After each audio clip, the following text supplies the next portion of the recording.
நமஸ்தே. ஸ்ரீ பரம்ஜோதி பகவதி பகவானின் அற்புதம். என் பெயர் கலையரசி. நான் தமிழ்நாட்டின் கோயம்புத்தூரை சேர்ந்தவள். கடந்த ஆண்டு என் அம்மாவுக்கு கடுமையான சிறுநீரக கோளாறு ஏற்பட்டது.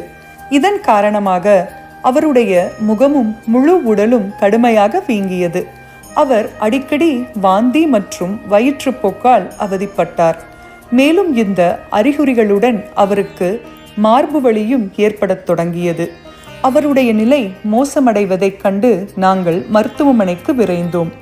அவரை பரிசோதித்த பிறகு அவருக்கு மாரடைப்பு ஏற்பட்டதாக மருத்துவர்கள் எங்களுக்கு தெரிவித்தனர். உடனடியாக சிகிச்சையை தொடங்க ஐசியூவில் அனுமதித்தனர். அவருடைய இதயம் மற்றும் சிறுநீரகங்கள் இரண்டும் பாதிக்கப்பட்டிருந்ததால் அவர் உயிர் பிழைப்பதற்கான வாய்ப்புகள் மிக குறைவு என்று மருத்துவர்கள் எங்களிடம் கூறினர்.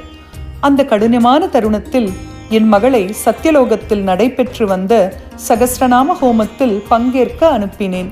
என் மகள் தன் பாட்டி குணமடைய மனதார பிரார்த்தனை செய்து தெய்வீக ஆசிர்வாதத்திற்காக தங்கப்பாறையை 108 முறை சுற்றி வந்தாள். ஹோமத்தின் போது அவள் ஸ்ரீ பரம்ஜோதி பகவதி பகவானிடம் தன் பாட்டியை சுற்றி ஒரு தெய்வீக பாதுகாப்பு கவசத்தை ரக்ஷண கவசம் அமைத்து அவருடைய உயிரை பாதுகாக்கும்படி பிரார்த்தனை செய்தாள். அதே நேரத்தில் நானும் மருத்துவமனையில் முழுமையாக அம்மா பகவானிடம் சரணடைந்தேன். முழு மனதுடன் பிரார்த்தனை செய்து ஸ்ரீ பரம்ஜோதி பகவதி பகவானின் தெய்வீக அருளை பெற்றேன்.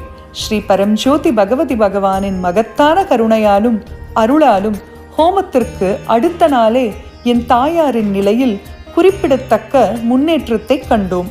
அவர் ஐசியூவிலிருந்து சாதாரண வார்டுக்கு மாற்றப்பட்டார். ஒரு வாரத்திற்குள் அவரது உடல்நிலை கணிசமாக மேம்பட்டது.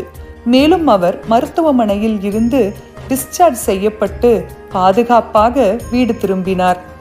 என் தாயாரின் உயிரை காப்பாற்றி அவர்களின் எல்லையற்ற அருளால் என் தாய்க்கு புது பிறவி அளித்த தெய்வீக பாதுகாப்பை அருளும் கருணையுள்ள ஸ்ரீ பரம்ஜோதி பகவதி பகவானுக்கு என் இதயத்தின் ஆழத்திலிருந்து எனது பணிவான மற்றும் எண்ணற்ற நன்றிகளை தெரிவித்துக் கொள்கிறேன்.